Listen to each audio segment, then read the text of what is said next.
A'udzubillahi minasyaitonirrajim. Bismillahirrahmanirrahim. Assalamualaikum warahmatullahi wabarakatuh. Waalaikumsalam. Alhamdulillahirabbil alamin. Assalatu wassalamu ala asyrofil anbiya'i wal mursalin wa ala alihi washabbihi ajma'in. Amma ba'du. Marilah kita semua berterima kasih, bersyukur kepada Allah Subhanahu wa taala yang telah memberikan kesempatan hari ini kepada kita untuk bisa hadir di Masjid Al-Furqan, ya, Masjid Al-Furqan Palembang. Kita bisa hadir di sini karena rahmat Allah. Saya sangat percaya itu. Karena bukan rahmat Allah tidak akan bisa hadir. Hanya orang-orang yang mau menyisakan waktunya, lalu kemudian dia bisa hadir pada satu tempat di mana saja pun, tidak mesti harus di sini, tapi yang memiliki amal, ilmu, atau ilmu, amal dan ibadah. Kita mendapatkan satu hal yang sangat besar. Mungkin kerjaan kita secara duniawi masih banyak di rumah, ya, rasa capek, ingin istirahat segala macam. Tetapi kita mendatangi ini bukan karena ada tugas. Memang diberikan kesempatan buat kita untuk bisa hadir ke sini oleh Allah Subhanahu wa taala. Dan semoga ini menjadi ilmu yang bermanfaat bagi kita, lalu kemudian mendapatkan keberkahan dari Allah Subhanahu wa taala. Salam dan salawat kiranya selalu tercurah kepada Nabi kita yang mulia Muhammad Rasulullah SAW. Allahumma sholli ala Muhammad wa ala ali Muhammad. Juga kepada keluarga beliau, kepada tabi'in, kepada para sahabat tabi'in, dan kepada para kita semuanya. Semoga beliau memberikan syafaat kepada kita nanti di yaumil akhir, agar bisa sama-sama bersama beliau masuk ke dalam surga Jannatul Na'im. Itu yang paling, itu harapan kita, ya. Saya katakan sama para jamaah itu bukan harapan dari orang tua yang tua-tua saja, tetapi itu harapan mulai orang yang kecil sampai yang besar, mereka yang beriman kepada Islam tentunya. Hari ini kita ingin mengupas sedikit tentang iman. Dan kemudian ada jalan hidup. Iman dan jalan hidup. Sebenarnya ini dua hal yang berbeda, tetapi menyatu di dalam satu kesatuan apabila kita memiliki pemahaman tentang apa sebenarnya iman itu. Siapa yang beriman itu? Mereka yang beriman itu, kalau di dalam surat Al-Anfal, Al-Anfal itu surat berapa tadi Ustaz? Surat 8 ayat 2. Surat 8 ayat 2. A'udzubillahi minasyaitonirrajim. Bismillahirrahmanirrahim. Innamal mu'minuna alladzina idza dzukirallahu wajilat qulubuhum wa idza tuliyat alaihim ayatuhu zadatuhum imanan wa ala rabbihim yatawakkalun. Firman Allah, sesungguhnya orang-orang yang beriman adalah mereka yang bila disebut nama Allah, gemetarlah hati mereka. Dan apabila dibacakan ayat-ayatnya, bertambahlah iman mereka karenanya. Dan hanya kepada Tuhanlah mereka bertawakal. Ya, disebutkan di sini bergetar. Ada orang yang mengatakan, oh getar itu kayak mana ya? Ya kan? Padahal bergetar itu dia memiliki rasa yang salah nggak saya dalam kehidupan, sudah benar belum saya dalam kehidupan. Karena diterjemahkan oleh salah satu imamnya, Ibnu Katsir, mengatakan kepercayaan yang meresap dalam hati. Jadi iman itu meresap di dalam hati dan dengan penuh keyakinan, tidak bercampur syak dan ragu. Ya, syak dan ragu, ya, tidak ada keraguan di dalam hati serta memberi pengaruh bagi pandangan hidup. Jadi iman itu memberi kita kepercayaan yang meresap ke dalam hati kita. Jadi kalau orang bilang itu bermakrifat, ya, atau berfilsuf, kalau dalam ilmu umum berfilsuf, ya, falsafah hidup adalah Al-Quran. Berarti dia memiliki sesuatu hal yang tidak ada campurnya kecuali keyakinan terhadap Al-Quran itu. Dan dia menjalankannya, dia mengamalkannya, dia melestarikannya, membaginya kepada orang. Bahwa beginilah kita beragama. Seperti itu. Jadi iman itu tidak hanya bergetar. Kalau kata orang bergetar itu hanya sekadar, oh iya ya. Nah, bukan begitu. Seluruh kehidupannya harus dia ungkapkan. Harus dia aktualisasikan. Ya, jadi kalau di dalam ilmu manajemen itu ada namanya POAK. Ya, planning atau perencanaan, organizing, ya, mengorganisasi diri, mengorganisir diri, ataupun organizing, apalagi POAK, actuating, mengaktualisasikannya, melaksanakannya.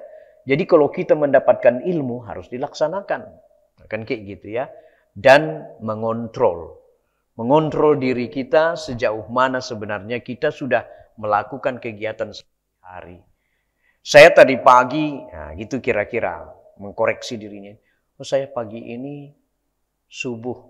Di dalam Islam, para ulama mengatakan apabila, ya di dalam satu hadis ya, apabila kamu salat subuh, sebelum salat subuh itu saja kamu sudah diberikan, ya, sudah diberikan seleri oleh Allah. Yaitu dunia dan seisinya. Kan begitu Pak Habib ya. Jadi kalau orang yang sholat 2 rakaat salat sunnah sebelum salat subuh, maka dia sudah mendapatkan ibaratnya ya dunia dan seisinya. Kalau dunia dan seisinya berarti apa itu? Dia dilingkupi oleh Allah, disayangi, dirahmati oleh Allah. Orang yang diberikan rahmat, maka Allah memberikan jalan keluar dari kesulitannya. Rezekinya yang susah akan diberikan oleh Allah kepadanya. Jadi rahmat itu tidak bisa kita katakan sebuah pahala saja gitu ya. Kalau orang kita ini kan pahala, terkadang merasa bahwa pahala itu, kok pahala. Padahal pahala itu akan mencukupkan kebutuhannya, maka dia akan memperoleh jalan keluar dari kesulitan, ya, yang susah dimudahkan oleh Allah. Kira-kira seperti itu rahmat dan keberkahan yang diberikan oleh Allah. Apalagi kita sudah sholat subuh. Sholat subuh datang ke sini itu berapa ratus, dan bahkan kalau dikatakan oleh Khalid Basalamah itu 1000, bukan Khalid Basalamah, Firanda Andirja ya, guru kita ya, dia mengatakan itu laki-laki itu kalau sholat mulai dari subuh sampai isya, dia akan mendapat 160 kali derajat.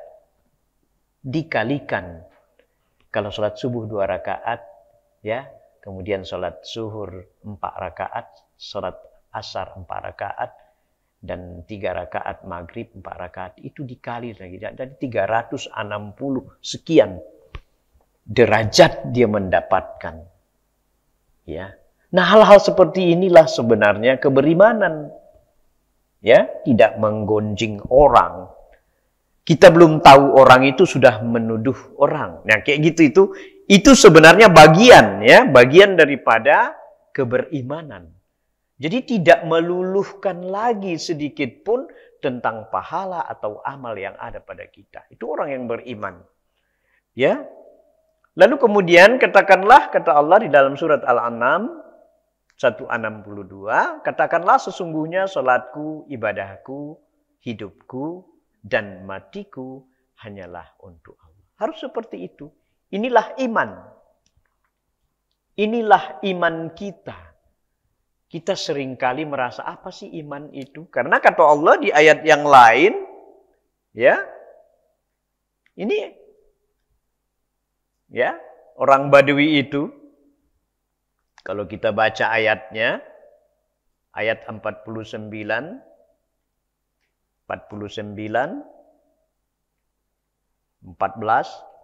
apa katanya? Coba baca apa? 49 ayat 6. 14. A'udzu billahi minasyaitonir rajim. Qalatil a'rabu amanna qul lam tu'minu walakin qulu aslamna walamma yadkhulil iman fi qulubikum wa in tuti'ullaha wa rasulahu la yalitkum min a'malikum say'a innallaha ghafurur rahim. Ya. Orang-orang Arab Badui itu berkata, kenapa diungkapkan Arab Badui di sini? Karena orang-orang Arab Badui itu pada masa Rasulullah pun, jangankan pada masa sebelumnya, masih merasa bahwa mereka itu adalah orang-orang yang bisa segala sesuatunya. Padahal kata Allah mereka adalah orang-orang yang bodoh dalam tanda kutip, ya, tidak memahami, malas. Jadi kalau mereka datang itu, oh kami itu sudah beriman. Tapi kata Allah apa? Katakanlah kepada mereka, kamu belum beriman. Tetapi katakanlah kami telah tunduk. Kami telah berislam. Tapi belum beriman. Karena itu belum masuk ke dalam hatinya. Ya, dan kamu taat kepada Allah dan Rasulnya. Dia tidak akan mengurangi sedikit pun pahala amalanmu. Sesungguhnya Allah Maha Pengampun lagi Maha Penyayang. Jadi inti dari ayat ini yang ingin dikatakan, banyak orang yang mengatakan saya sudah beriman. Saya sudah beriman Islam. Di Indonesia ini menurut Profesor Yuwono Biomed, ya, Profesor Doktor, ya guru kita juga, karena dia udah profesor, itu mengatakan bahwa hanya 25% di Indonesia yang mau mengikuti Islam secara kafah. Dan hanya 5% yang mau seperti para ulama yang setiap hari mengajarkan kegiatan-kegiatan. Dan hanya 15% yang seperti kita. Mau datang ke majelis, berusaha untuk berhijrah. Kita ini kan belum berhijrah, tapi berusaha untuk berhijrah. Nah, lalu kemudian Islam, padahal 100% Islam di Indonesia ini 60. Jadi kalau 85% saja, sebut itu 100% umat Islam yang ada di Indonesia. Hanya 25%. Itu sudah angka yang paling banyak yang mau merasakan bagaimana iman itu. Saya menguji skripsi kemarin mahasiswa saya. Langsung saya tuduh Pak Habib. Saya bilang, kamu ini Islam enggak? Islam Pak. Kamu sekolahnya dulu dari apa? Dari madrasah. Kamu tidak sholat 5 waktu sehari semalam ya? Iya Pak. Saya hanya sholat maghrib. Jujur. Ya. Saya hanya mengatakan pantas aura muka kamu itu kusam. Orang yang meninggalkan sholat pasti kusam mukanya. Yakinlah. Dia tidak punya sinar. Ya, tidak punya sinar. Hatinya selalu gelisah. Dan saya melihat dari itu. Dan berulang kali, berkali-kali dalam beberapa tahun terakhir, metode itu saya lakukan kepada mereka. Dan ternyata di antara para mahasiswa ini banyak sekali yang tidak melaksanakan sholat, tapi mereka mengerti apa itu agama. Karena mereka, kita di dusun dulu kan seperti itu ya. Saya juga orang dusun kok ya, walaupun tak lama saya di dusun. Tapi kita mengaji di dusun, mengaji, belajar agama, belajar sholat, belajar kajian Islam. Nah itu, jadi jangan mengatakan dulu sebelum dirimu itu adalah orang yang memang benar-benar beriman seperti, jangan seperti yang di Al-Hujurat ini. Ya, harus kebalikannya. Kami beriman, tetapi kami juga melakukan ibadah dengan baik. Lalu kemudian, ujian adalah bukti keberimanan kita. Firman Allah, apakah manusia itu mengira bahwa mereka dibiarkan saja mengatakan kami telah beriman, sedang mereka tidak diuji lagi? Allah tidak seperti itu. Dia sayang, dia berikan ujian. Sama seperti anak-anak kita di sekolah. Mereka dari TK ada ujiannya. Saya lihat cucu saya itu ada ujian dia ya. Ujian hafalan Al-Qur'annya. SD juga begitu. Lalu kemudian SMP juga begitu, SMA juga begitu. Diberikan ujian supaya dia memiliki nilai, ya, value, ya, nilai dari segala hal. Kita juga kan melihat anak-anak kita itu tidak hanya kepandaiannya dari segi intelektual, tetapi dari hatinya. Tidak hanya berhitung atau matematik, tetapi juga bagaimana pemahamannya tentang agama. Itulah ujian. Dan kita pun seperti itu.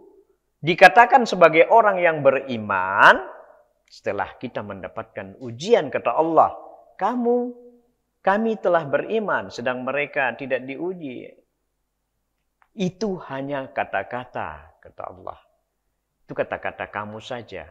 Sebenarnya sesungguhnya tidak demikian. Kami uji dulu kamu, baru kami tahu bahwa engkau adalah orang yang beriman. Lalu kemudian di ayat selanjutnya, di Ali Imran ayat 136, ya, Ali Imran ayat 136. Saya pikir tidak saya baca bahasa Arab supaya cepat. Wahai orang-orang yang beriman, tetaplah beriman kepada Allah dan Rasul-Nya dan kepada kitab yang Allah turunkan kepada Rasul-Nya serta kitab yang Allah turunkan sebelumnya. Barang siapa yang kafir kepada Allah, malaikat-malaikatnya dan kitab-kitabnya, Rasul-Rasulnya di hari kemudian, maka sungguhnya orang itu telah sesat sejauh-jauhnya. Artinya harus ada kepercayaan seperti yang ini. Iman kepada Allah, iman kepada malaikat, iman kepada kitab-kitab Allah, kepada Rasul-Nya, iman kepada hari akhirat, qada dan qadar. Kita pernah mendengarkan lagu John Lennon, namanya Imagine. Imagine itu adalah produk Freemason. Ya, kalau ibu-ibu, bapak-bapak tahu apa itu Freemason. Freemason itu adalah pengendali negara, pengendali dunia ini. Sekarang masih ada mereka yang mengendalikan dunia.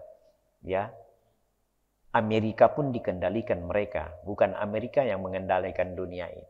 Amerika pun dikendalikan oleh orang-orang Freemason. Illuminati, ya. Illuminati tulisannya. Freemason dan Illuminati.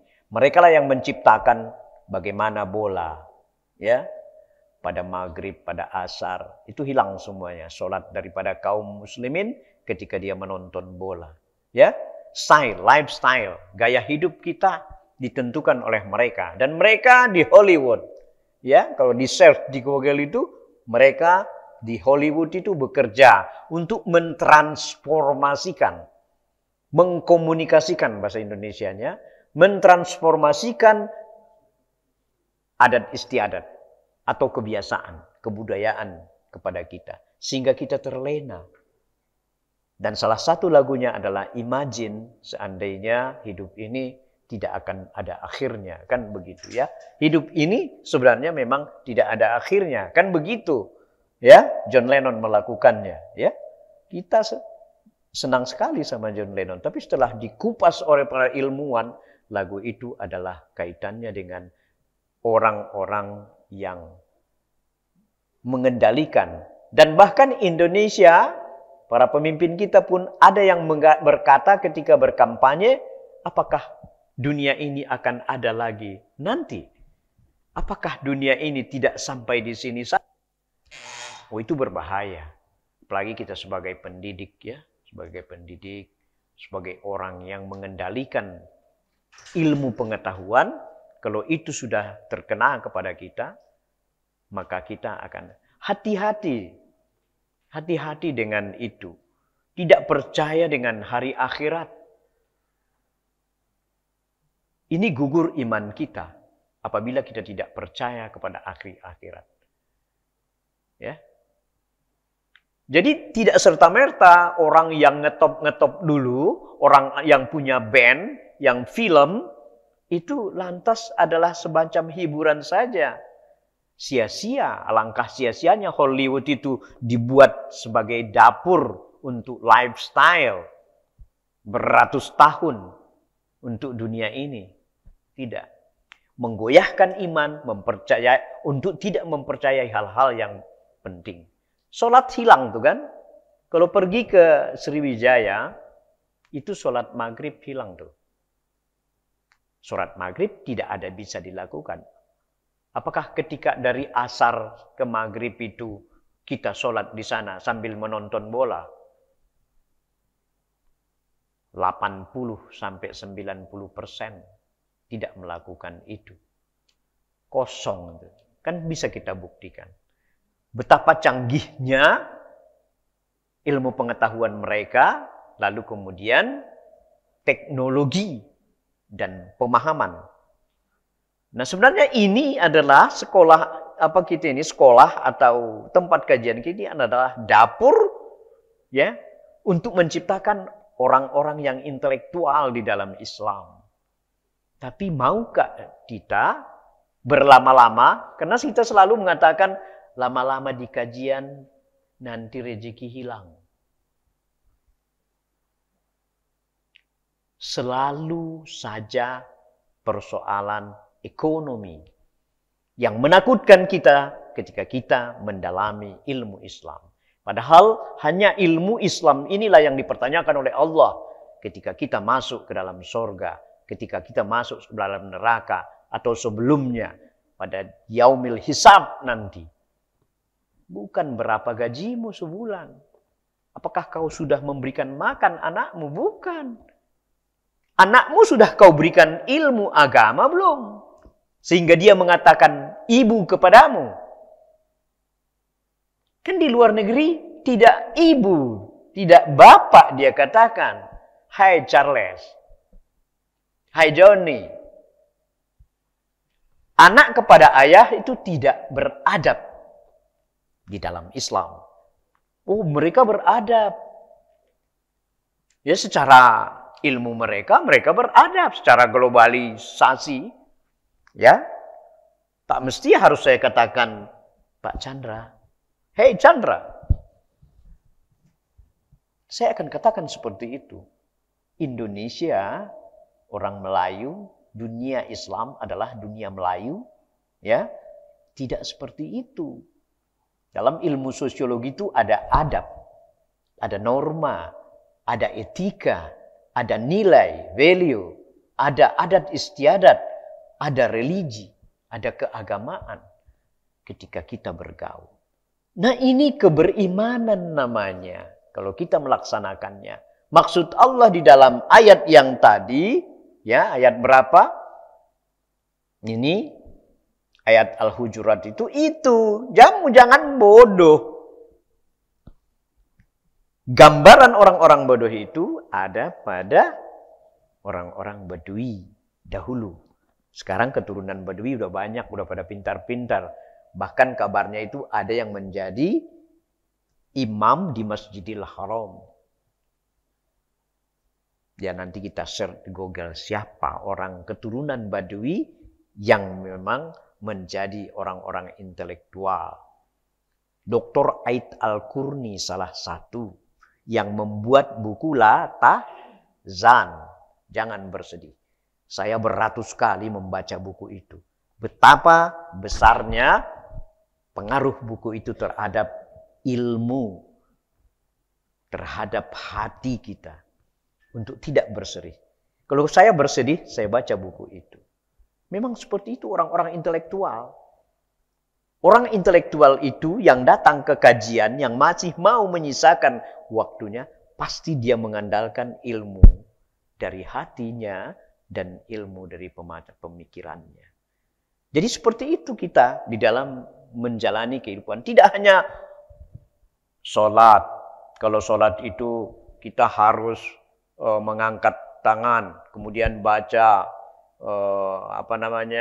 Iftitah, kemudian baca Fatihah. Bukan itu yang dimaksud beragama. Tapi memiliki filosofi, memiliki pemahaman intelektual. Kita ini kan orang-orang intelektual, guru-guru, ya.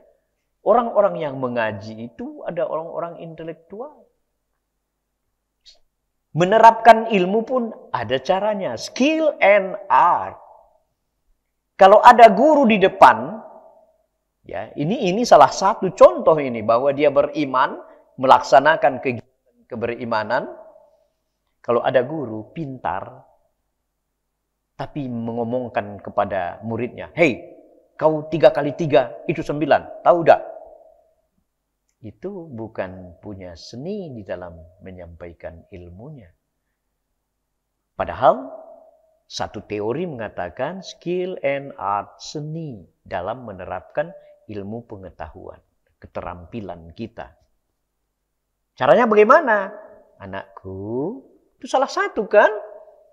Anakku, nanti kalau kamu belajar harus membaca surat yang ini, ya. Kan begitu, ngemong.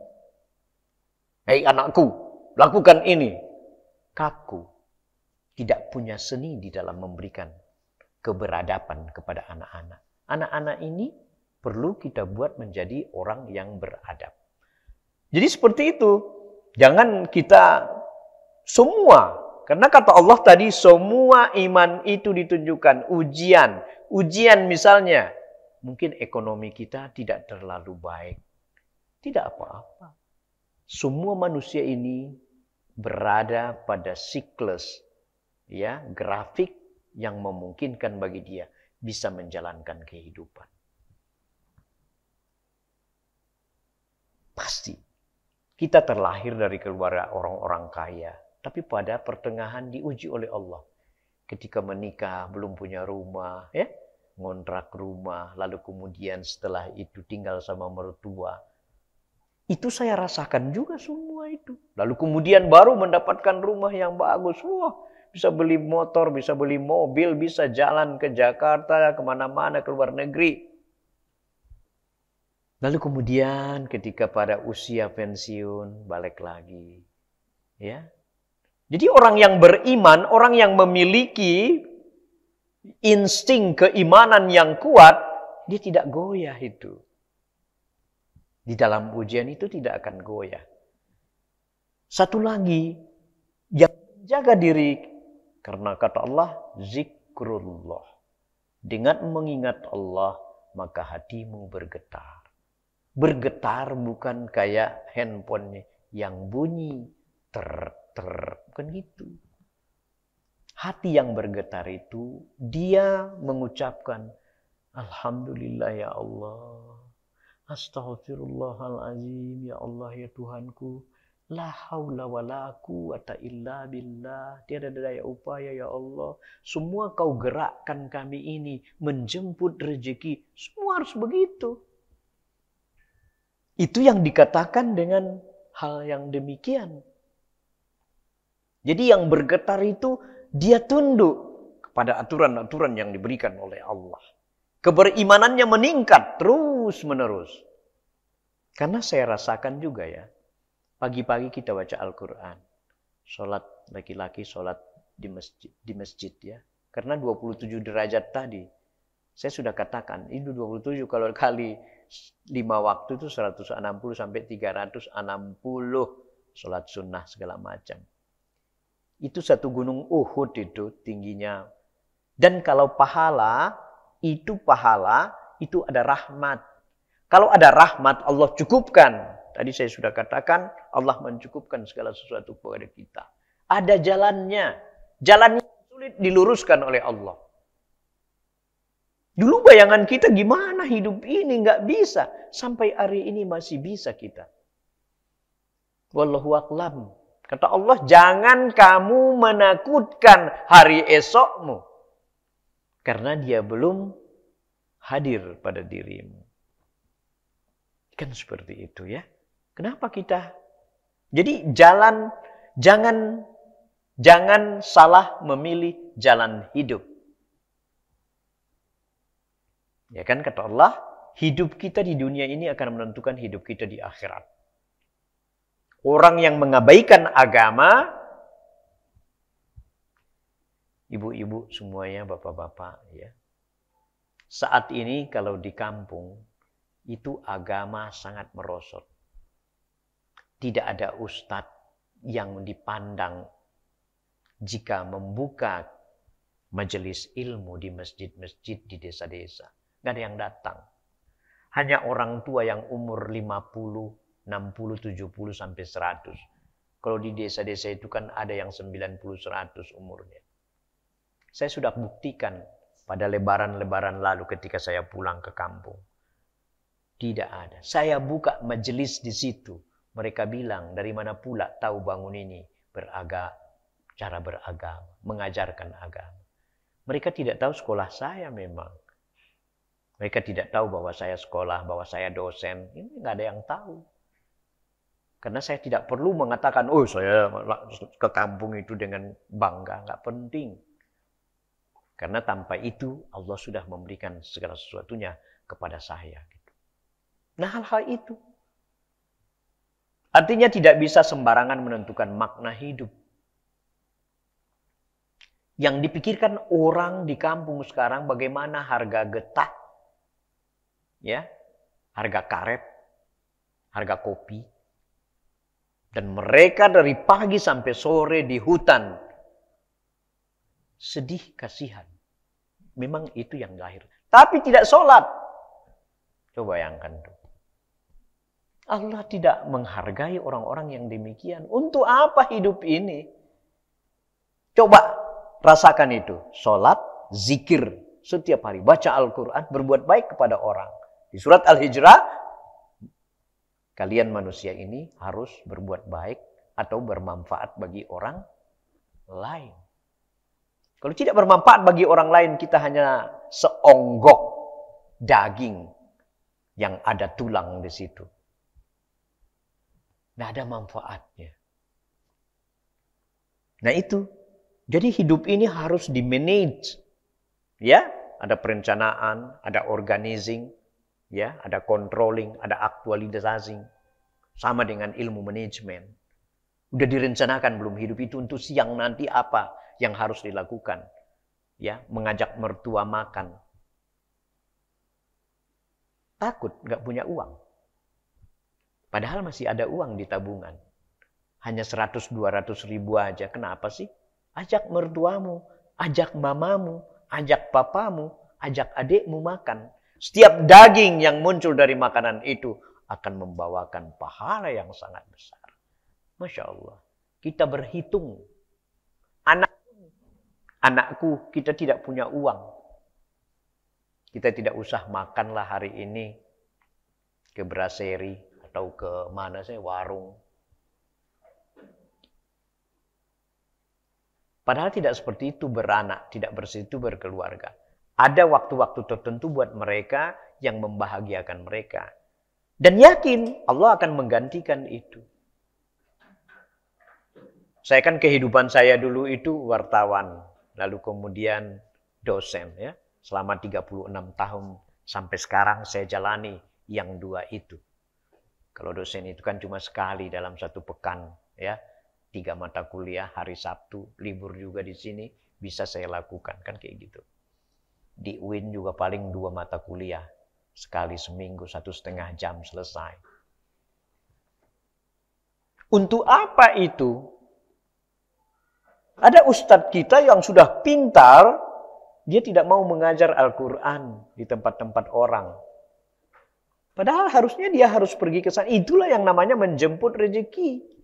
Tapi ada juga yang saya lihat. Ada Ustadz Rian, Adi Renggo, kalau di sini ini ya, Ustadz Jusman. Begitu mereka selesai dari mengajar, waktu pulang sekolah, habis maghrib, mereka mengajar di tempat-tempat majelis lain. Bahkan terkadang pendapatan mereka katanya lebih besar daripada gajinya di sekolah. Bukan berarti tidak menghargai apa yang diberikan oleh sekolah kepada mereka. Nah itulah kita supaya bermanfaat bagi orang. Saya pernah datangin sopir, saya duduk sengaja, saya cerita. Pak, sholat enggak Pak? Tidak. Supir ini maklumlah. Kenapa?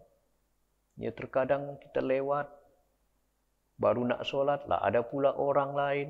Sama dengan supir Gojek pun seperti itu. Saya nggak bisa sholat. Pas saya mau sholat, saya sudah datang kering, ya, untuk bawa orang. Nggak boleh Pak, harus sholat, saya bilang. Baru Bapak yang ngomong seperti itu sama saya katanya. Bapak kerja di mana? Biasa sama seperti Bapak Nila kerja saya juga, saya bilang. Nggak ada yang luar biasa. Lama-lama dia datang, sebulan 2 bulan datang ke rumah. Belajar ini, belajar itu, belajar ini. Loh kau itu rame orang tuh, kau nggak aneh? Biarlah Pak, ternyata sama aja. Saya sholat dengan tidak sholat, rezekinya masih 350.000 itulah sehari. Coba tuh. Jadi di luar kita ini, kita yang merasa hebat beragama itu loh. Kalau kamu keluar sedikit pun, saya sudah lihat, pergaulan di masyarakat itu nggak sholat. Ya Allah, ya Rahman. Kita ini karena hidup di sekolah ini. Melihat keluarga yang di sekitar kita ini mengamalkan agama dengan baik. Tapi kalau kita dihitung dengan radius kita sampai PTC sana, hanya yang di dekat-dekat masjid saja, ada 300 kakak di komplek kita. Kan begitu, Pak Mukarram. Pada maghrib, yang datang hanya 5 orang, 7 orang, 12 orang paling tinggi. Saya sering sholat di ABR Muadik Al-Muhajirin itu ya, kalau maghrib saya kadang di situ, atau isya, atau subuh. Itu yang datang 7 orang, 8 orang. Sore saya dengan Pak Chandra, kalau kami lagi di sana. Ada 12 orang ya Pak Chandra ya, di waktu asar. Masya Allah. Di lingkungannya itu ribuan orang, ada yang berkantor. Apakah kita ini tidak boleh bermanfaat bagi mereka? Jadilah da'i. Kata Rasulullah, jadilah, sampaikanlah walaupun 1 ayat. Nah, kita harus pilih tuh. Ya, kita harus pilih. Apa yang harus kita pilih? Kita harus mengatakan kepada mereka sedikit saja. Biasanya orang Indonesia ini sukanya yang ada materinya. Nah, saya selalu menghafal itu, saya lihat tafsir. Saya lihat buku-buku, ternyata rahmat dan keberkahan itu bukan hanya pahala. Tetapi Allah akan memudahkan jalan kita ke dalam kesulitan. Ya. Yang sulit akan dimudahkan oleh Allah. Ya, surat Al-Insyiriyah itu. Terbukti. Dan tidak ada jalan kebaikan kecuali kebaikan. imbalan kebaikan daripada kebaikan. Itu dalam Al-Quran. Jangan balas kejahatan dengan kejahatan, tapi balaslah kejahatan dengan kebaikan. Lah, kalau kayak gitu saya mau menciptakan diri saya ini untuk bermanfaat bagi orang. Forget it, orang mau bilang apa. Paling. Enggak usah kau dengar.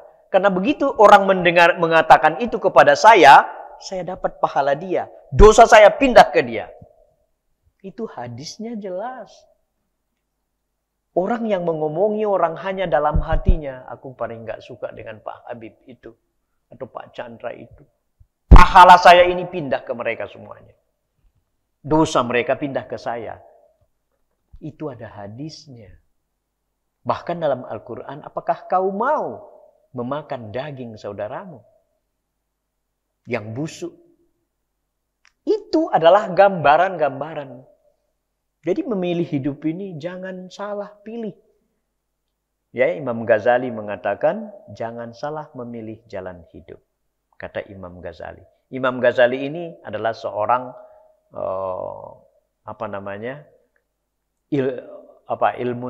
yang mempelajari ilmu tasawuf ya.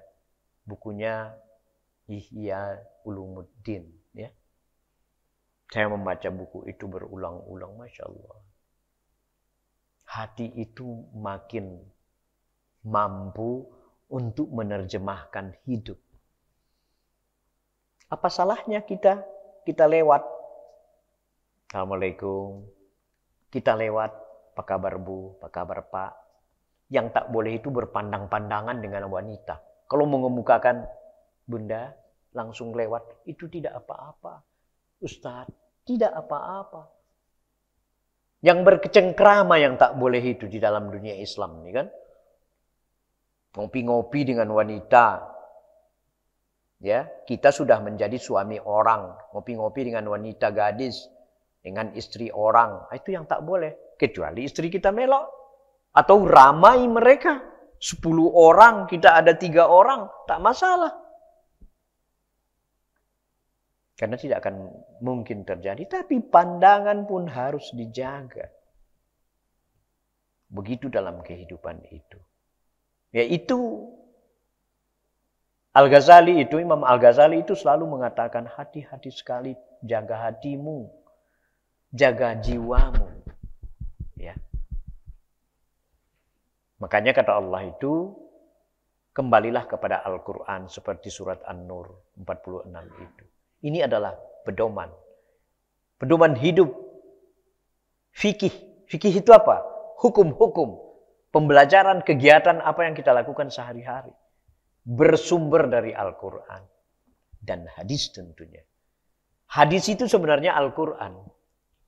Kenapa? Karena itu semua adalah apa yang diperoleh oleh Rasulullah dari Allah. Dia mengatakan sholatlah kamu sekian. Itu karena Rasulullah itu menerjemahkan Al-Quran dan menerjemahkan apa-apa yang dikatakan oleh Allah di dalam hadis. Ada hadis qudsi kan? Kalau hadis qudsi itu salah satunya itu sakwa sangka. Ya. Ya. Apa kata Allah di dalam hadis qudsi itu? Berprasangka baiklah kepadaku, maka aku pun akan berprasangka baik kepadamu. Itu dilatih loh. Jadi jangan ada kalimat buntu saya ini. Jangan ada kalimat-kalimat yang seperti itu lagi. Karena setiap kalimat yang keluar dari kita itu adalah doa. Terutama untuk anak-anak kita. Jelek kali kamu ini, kata anak kita. Jadi bukan jelek wajahnya saja. Apanya yang jelek? Perilakunya pun nanti hatinya pun akan jelek. Nah itu tidak boleh. Jadi prasangka yang baik. Allah menuntun kita dan Rasulnya menuntun kita kepada kebaikan. Ya, anakku yang soleh, anakku yang cantik. Ya, subhanallah. Atau masya Allah. Ungkapkan selalu yang kayak gitu. Apa bisa kita? Bisa. Saya itu kan selalu mengungkapkan barokallah. Kalau saya WA Pak Mukarram, saya WA Pak Chandra, Pak Redi, saya selalu mengatakan barakallah. Masya Allah. Semoga Allah memberikan kebaikan kepadamu. memang dari hati saya yang dalam. Bukan karena ada tulisan itu.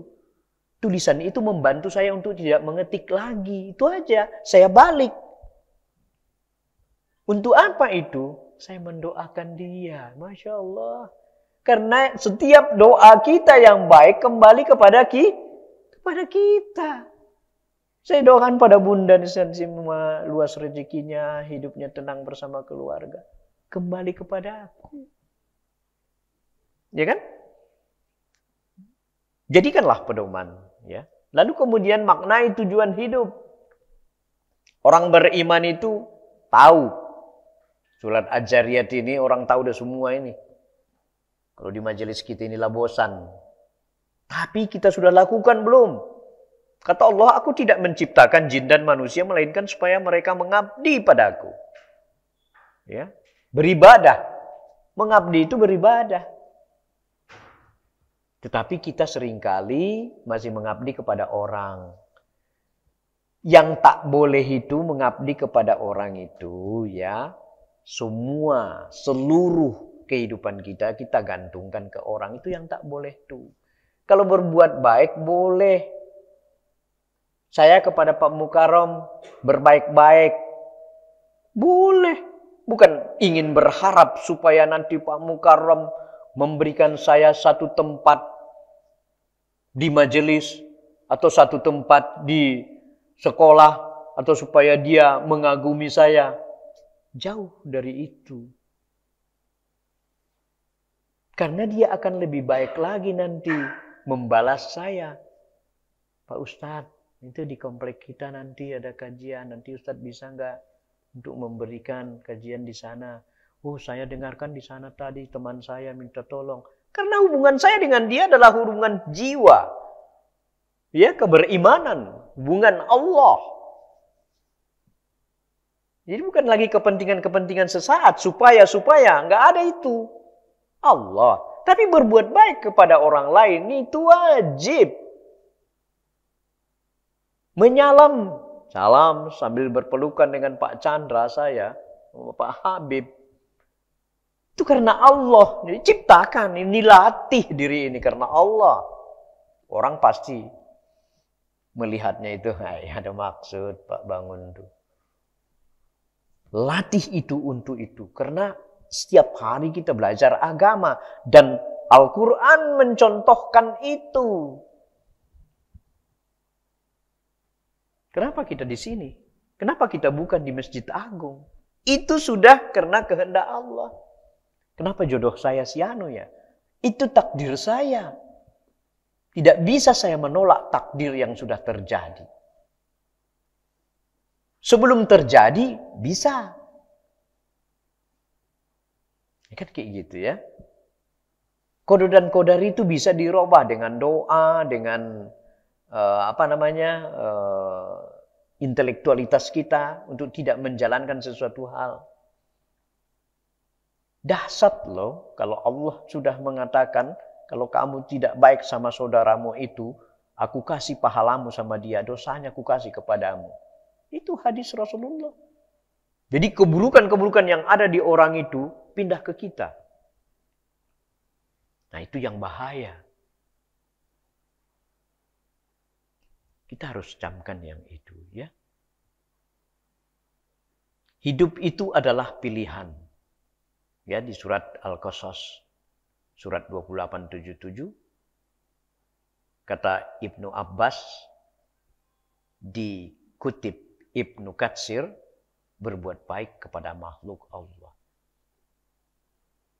Dan carilah, kalau artinya, dan carilah pada apa yang dianugerahkan Allah kepadamu kebahagiaan negeri akhirat. Dan janganlah kamu lupa negeri duniamu. Karena perbuatan baiknya itu di dunia ini.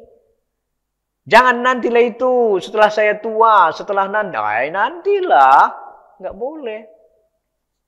Sekarang. This minute. Berkualitas. Lupakan yang lalu. Karena yang lalu itu dia tidak akan kembali lagi. Dan jangan takut dengan yang esok. perbuatanmu di menit ini yang berkualitas itu, itulah yang menjanjikan kepadamu esok. Kalau kau berbuat baik sekarang, maka perbuatan baik itu akan kau raih ke depan. Tapi jangan lupa bahwa ada ujian itu kasih sayang Allah. Saya tidak pernah sembuh dari penyakit. Kita yang ada di sini semua ya. Saya tidak pernah sembuh dari penyakit. Sudah 28 tahun saya mengalami sakit mah. Itu makan sedikit salah mulai GERD. Ya, GERD. Muncullah itu. Tapi saya serahkan sama Allah.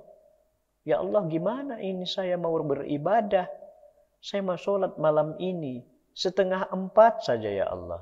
Kuatkanlah badan saya untuk bisa tidak harus 11 rakaat. 3 rakaat jadilah 2 rakaat. Qiyamul lail 1 rakaat witir. Aku bersujud menangis kepada Allah. Karena bukan saya aja yang menangis pada tengah malam. Ratusan juta orang di dunia ini yang menangis memohon ampun kepada Allah. Ketika mulai dari jam 1 sampai jam 4 sebelum subuh. Bukan dirimu saja. Jadi ada 2. Bukan dirimu saja berarti kau jangan sedih. Banyak orang yang melakukan itu. Ratusan juta orang. Kalau di dalam kalimat saya bikin buku waktu itu ya.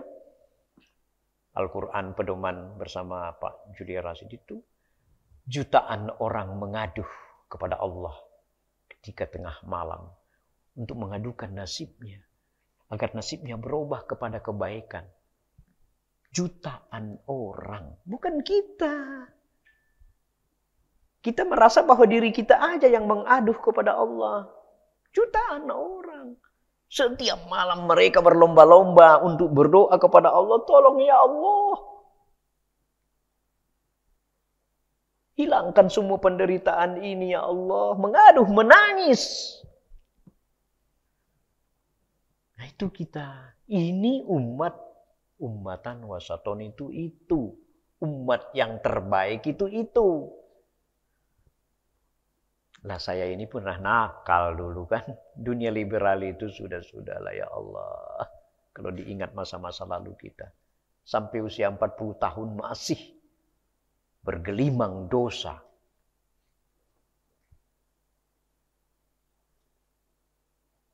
Nah, jadi 10 tahun ke depan ini kita lebih baik dong. Ya, 20 tahun nanti ke depan. Kalau usia masih ada 30 tahun ke depan. Di usia 60 kita nanti, 70 kita nanti. Jadi tiap-tiap yang berjiwa akan merasakan mati. Mati ini nasihat. Dan ingat, kehidupan dunia itu adalah mainan. Ali Imran 185. Mainan aja hidup ini. Jadi muhasabah ya, menghisap dirilah. Pelan-pelan kita menghisap diri kita. Hidup kita sudah pasti. Nah ini yang menarik itu. Hidup ini sudah pasti. Apa kata Allah di dalam surat Hud? Manusia sudah terjamin hidupnya dalam kurung rezekinya. Yang kita takutkan ini kan selalu pada rezeki. Dikit-dikit rezeki kita kurang, takut. Ini gimana ini? Ya kan? Lalu mengapa harus resah dan gelisah? Kalau Allah sudah mengatakan dan tidak ada satu binatang melata pun di bumi melainkan Allah lah yang memberi rezekinya. Bukan si anu, bukan si anu, bukan si anu. Allah. Allah akan menetapkan kamu di sana. Saya tidak pernah terbayang dulu untuk menjalani kehidupan seperti yang sekarang. Alhamdulillah, bahagia sekali saya. Kalau saya menjadi staf ahli gubernur, staf ahli DPR, ya, atau karena saya wartawan itu saya melamar di komisi informasi, kan kawan saya gubernurnya. Saya kan bisa pasti di sana. Ya insya Allah ya, bukan pasti ya, insya Allah. Kan kayak gitu terkadang hidup itu.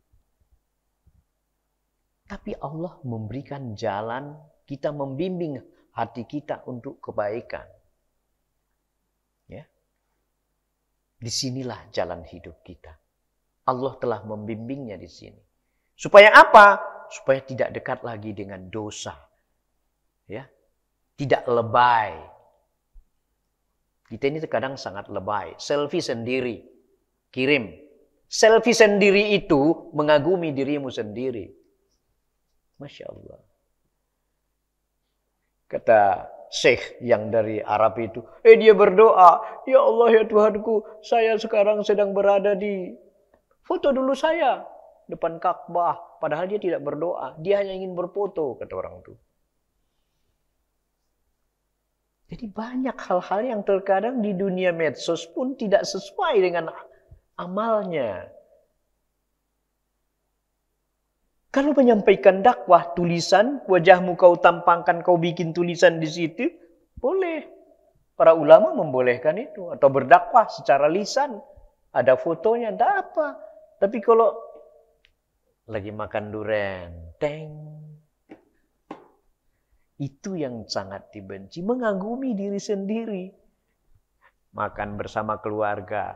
Bagaimana nanti kalau keluarga lain tidak bisa merasa seperti yang kita itu? Kita menebar apa namanya itu? Nah, hal-hal seperti ini harus kita kurangi. Bukan Pak Bangun sudah melakukan semua itu ya? Enggak. Proses berhijrah itu berproses. Saya baru mau berhijrah. Kalau sudah mengatakan berhijrah, dia stop. Dia tidak akan, aku kan sudah berhijrah.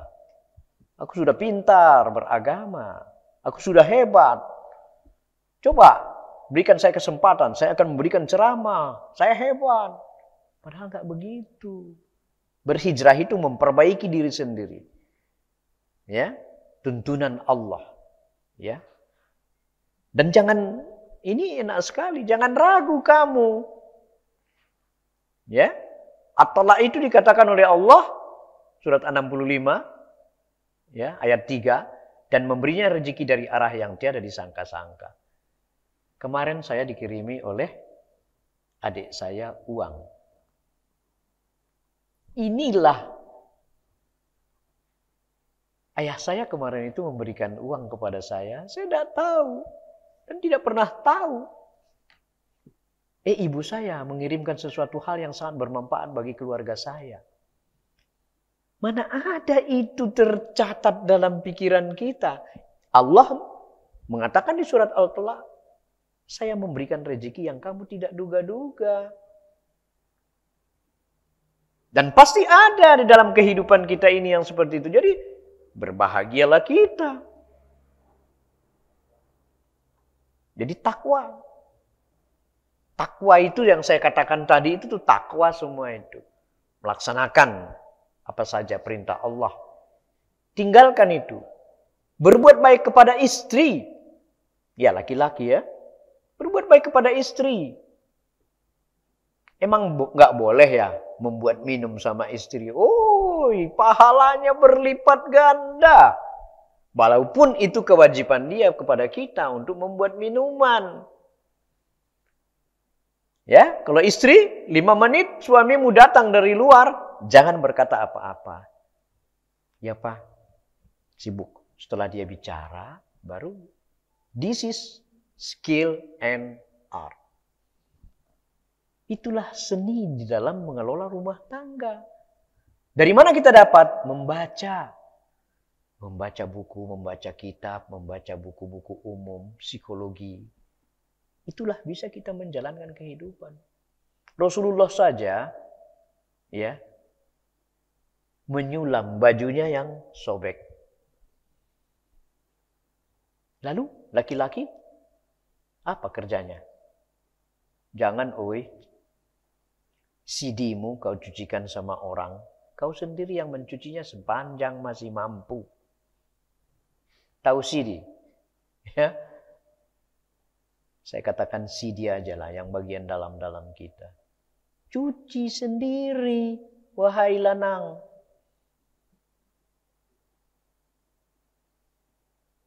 Ah, itu baru kemuliaan. Oh ya Allah, hambaku ini kata Allah, Wahai para malaikat, hambaku ini betapa taatnya di dalam agama. Dia kerjakan sendiri, dia kerjakan, ya katanya. Aku akan tumpahkan sama dia rahmat. Kita semua ini diuji di rumah loh. Jangankan istri dan suami menjadi ujian atau anak-anak. Diri kita sendiri menjadi ujian buat kita. Diri kita sendiri menjadi ujian buat kita. Ya. Terkadang kan kita merasa barang saya paling hebat nih. Ya, saya kan udah pernah keluar negeri berulang kali. Wah, hebat kali saya ini. Kan gitu terkadang. Padahal itu tidak boleh muncul dalam pikiran kita. Lalu kemudian bahwa sesungguhnya pertanggungjawaban itu meliputi dunia akhirat. Setiap kita, orang yang beriman ini, dalam perjalanan kehidupannya harus gentleman. Gentleman itu apa? Bertanggung jawab. Jadi latihannya di dunia ini dulu. Masak nasi, walaupun kamu laki-laki. Masak nasi, emang kenapa? Gengsi. Janganlah gengsi. Ya kan? Istri kita kerja, capek dia terkadang. Ya kitalah yang ngerjain sesuatu. Allah akan memberikan kekuatan bagi mereka yang ikhlas untuk melakukan itu. Terkadang sudah lemas banget badan tuh. Ya Allah, lemasnya badan ini. Tapi karena ada semangat dalam jiwa, dan ini akan mendapatkan rahmat dari Allah, buru-buru kita langsung sapu dikit, selesai. Sambil nyapu, beresin sepatu, ya, ngelipatin baju anak-anak. Kerjain itu. Itu orang-orang pintar, orang-orang cerdas, orang-orang kaya. Kalau orang miskin memang nggak mau tuh kerja. Sok bos. Itu orang-orang miskin begitu tuh. Orang-orang bodoh, orang miskin, sok ngebos. Ya Pak ya. Kayak gitu biasanya. Orang-orang miskin itu tata caranya kayak gitu. Udah kelihatan tuh. Orang miskin yang bodoh, kuper. Nah, itu biasanya gitu. Sok ngebos. Tapi orang-orang intelektual, orang-orang kaya, orang-orang yang dari keluarga bangsawan, dia mengerjakan pekerjaannya sendiri. Mukhtar Lubis itu kakek saya. Kalau orang seniman keren, kakek saya Mukhtar Lubis itu. Dia kerjakan sendiri. Saya tinggal bersama dia di Jalan Bonang, di Jakarta dulu, ketika saya kuliah. Dia kerjakan. Ngapain ompung? Saya manggil ompung kan. Kakek saya kan. Kakek sepupu dari ayah saya. Saya tanya, ngapain? Masa ini enak ini? Ini di kampung kita nggak ada ini. Ini ikan mas katanya baru datang kemarin dikirim dari kampung. Coba bayangkan. Orang sehebat itu. Bangsawan. Budayawan. Angkatan 66. Menggoreng sendiri ikan mas yang hendak dia makan. Suka dia. Jadi makanya setelah saya mau melihat, memang orang-orang miskin, orang-orang yang tak berilmu, orang-orang bodoh, ya, kampungan orangnya, mohon maaf nih, itu memang ngebos. Tadi Pak Haji ketawa tuh. Ngebos orangnya. Jadi orang-orang yang kaya, bermakna bangsawan, dia tidak mau itu. Dia kerjakan. Nyuci mobil, dia nyuci mobil. Walaupun dia ada sopir, biar dia. Sopir itu kan hanya sesekali saja. Memang begitu. Ya, yang ngebos-ngebos ini patut dipertanyakan. Ya. Bertanggung jawab atas dirinya sendiri di dunia. Karena nanti juga ada tanggung jawab yang dipertanyakan oleh Allah di akhirat. Kau udah mendidik anakmu belum? Anak saya sudah menikah. Di Prabu Mulih tinggalnya. Setiap hari saya tanya, kau udah sholat belum? Pak Habib, ada anak kita kan? Di Bangka ya? Bangka ya Wahyu? Tulung Selapan. Ingatkan itu. Kau udah sholat belum? Karena anak itu tanggung jawab sampai mati. Kalau anak lanang ya. Apalagi anak perempuan, sayangi dia. Nakku sudah sholat belum? Anakmu udah kau ajari belum mengaji anak-anakmu? Bahwa kehidupan mereka tidak boleh kita campuri? Ya. Ya. Allah memberikan janji, sesungguhnya Allah menyuruh kamu berlaku adil dan berbuat kebajikan. Memberikan kepada kaum kerabat, dan Allah melarang berbuat keji, kemungkaran, dan permusuhan. Dia memberi panjang pengajaran kepadamu agar kamu dapat mengambil pelajaran. Jadi Al-Quran ini adalah ilmu yang mengajari kita untuk berbuat segala sesuatu dalam kehidupan kita. Jangan mengingkarinya. Jangan melupakannya. Ngaji dong. 2 ayat, 3 ayat, 1 lembar, 1 hari. Kenapa tidak?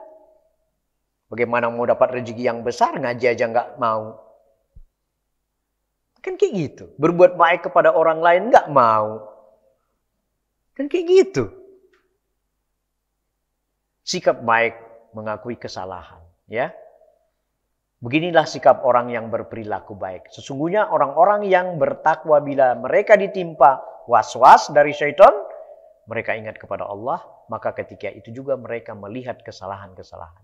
Dia menghisap diri. Saya kalau terlalu keras bicara, saya mohon ampun sama istri-istri saya, Pak Habib. Wih, jangan katanya, ngapa nak bersungkur-sungkur di depan saya ini katanya kan? Saya banyak dosa soalnya, ya Allah. Banyak dosa kita ini. Saya banyak dosa. Jadi saya harus berbuat baik. Kalau mencari rezeki itu banting tulang. Kenapa tidak? Kan kayak gitu. Supaya hidup kita itu bermakna bagi orang lain. Sesungguhnya Allah menyuruh kamu berlaku adil dan berbuat kebaikan. Memberikan kepada kaum kerabat. Memberi kepada kaum kerabat. An-Nahl, surat An-Nahl 16, suratnya ayat 90. Jadi yang kita ungkapkan pada hari ini tidak ada yang punya dalil dari Al-Quran. Bukan bullshit. Bukan omongan belaka. Bukan karena kepintaran berbicara. Semua ada dalilnya. Apa yang kita diskusikan ini karena ada dalilnya. Tidak berbicara seenaknya. Nah, ini ada Rasulullah. Barang siapa berbuat zalim terhadap harta dan kehormatan saudaranya, hendaklah ia segera meminta keikhlasan orang tersebut sebelum dinar dan dirham tidak berlaku. Ya. Saat itu yang berlaku hanyalah kebaikan dan keburukan. Artinya pada saat kita nanti sebelum masuk ke dalam ke akhirat nanti masih pembalasan, segeralah meminta keikhlasan kepada orang kalau kamu berbuat tidak hormat kepada mereka. Ya. Jangan zalim, kata Rasulullah. Dalam riwayat, hadis riwayat Muslim. Ini sabda Rasulullah. Yang mendukung semua apa yang dikatakan oleh Allah di dalam Al-Quran. Dan kalau kita membaca Al-Quran, apa yang dikatakan Rasulullah ini, banyak ayat yang menggambarkannya. Berbuat baiklah kepada orang. Kalau kamu mau ngambil hartanya, minta keikhlasan. Kayak gitu. Kalau tidak belajar, apalagi anak-anakku ya, yang masih muda di sini, tidak belajar dari sekarang. Menjadi kebiasaan nanti bahwa tidak mengaji, tidak membaca. Ya lillahi ma fis samawati wa ma fil ardi wa intuhu anfusikum autuhfuyu hasibukum billah. Saya enggak baca ini, apa ayatnya, apa artinya. Menyesal. Semua penyesalan itu pada usia 40. Karena pada usia 40 setiap orang itu harus memantapkan dirinya sebagai orang yang beriman. Iman ikhlas dalam menjalankan kehidupan itu. Ya. Berpikir positif sebentar lagi ya, 5 menit lagi. 1 season ini saja. Positive thinking dalam kehidupan ini. Ya, berpikir positif sama halnya dengan berprasangka yang baik. Ya, di surat Al-Hujurat, hai orang-orang yang beriman, jauhilah kebanyakan purbasangka atau kecurigaan. Karena sebagian kecurigaan itu adalah dosa. Dan janganlah mencari-cari keburukan orang dan jangan menggunjingkan satu sama lain. Ya, Allah melarang kita untuk itu. Karena kata Allah itu di antara kamu suka memakan daging saudaramu yang sudah mati? Question. Apa kamu suka? Kata Allah. Ya kan? Maka tentulah kamu merasa jijik kepadanya. Dan bertakwalah kepada Allah. Sesungguhnya Allah Maha penerima taubat. Ratusan ayat yang mengatakan di dalam Al-Quran setelah saya hitung-hitung. Yang mengatakan, datangi aku. Ungkapkan penyesalanmu kepadaku, kata Allah. Dan tidak lagi mengulangi kesalahanmu. Aku akan memberikan imbalan pertaubatan, menerima taubatmu, dan mengembalikan pahala yang begitu banyak kamu perbuat, lalu kemudian menghilangkan dosa-dosa. Ini tidak omongan kosong. Ini omongan yang benar. Datanglah Allah, ya Allah, ya Tuhanku, aku datang kepadamu, mengemukakan kelemahanku selama ini yang berbuat dosa. Mulai dari sekarang aku tidak lagi mengulangi dosa-dosaku, ya Allah. Bimbing aku untuk bisa ihdinas siratal mustaqim. Ya, ke jalan yang baik, ke jalan yang benar. Itu. Setelah itu Allah akan menghapus dosa-dosamu dengan tidak mengulang. Oh, itu bukan janji doang, kepastian daripada Allah. Nah gitu, kita hidup itu. Jadi berprasangka selalu baik. Bahkan orang yang berzina sekalipun, zina itu kan paling tinggi, ya, paling tinggi derajat kerusakannya itu. Datang kepadaku, kata Allah, akui kesalahanmu, tidak lagi mengulangi, berbuat baik ke depan, aku hapuskan dosa-dosamu semuanya. Orang yang dihapuskan dosanya itu tenang. Ya, kalaupun dia tua mukanya tetap segar kelihatan. Yakinlah, ya. Ini sebuah rangsangan buat kita. Ya, rangsangan buat kita.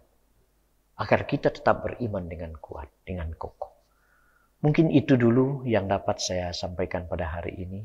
Masih banyak kalau kita nanti ke depan. Tapi ini sudah. Ada 3 tadi, jangan berbuat. Jangan menyangka-nyangka dulu dirimu udah baik. Berbuatlah kebaikan terus. Lalu kemudian engkau ada tanggung jawab nanti.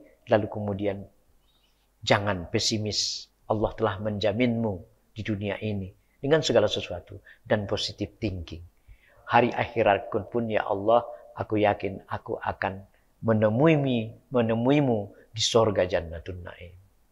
Gitu hidup. Jadi tidak ada pesimistis, ya. Positif pemikiran itu. Maka dia akan gembira. Rasa gembira inilah yang membuat segala sesuatunya ketenangan, ya. Kita beribadah suka, gitu. Ya, mungkin itu saja. Saya mohon maaf kalau ada salah-salah kata. Sampai di sini ya Ustaz ya. Subhanakallahumma rabbana wa bihamdika asyhadu an la ilaha illa anta astaghfirullah wa atubu ilaik. Assalamualaikum warahmatullahi wabarakatuh.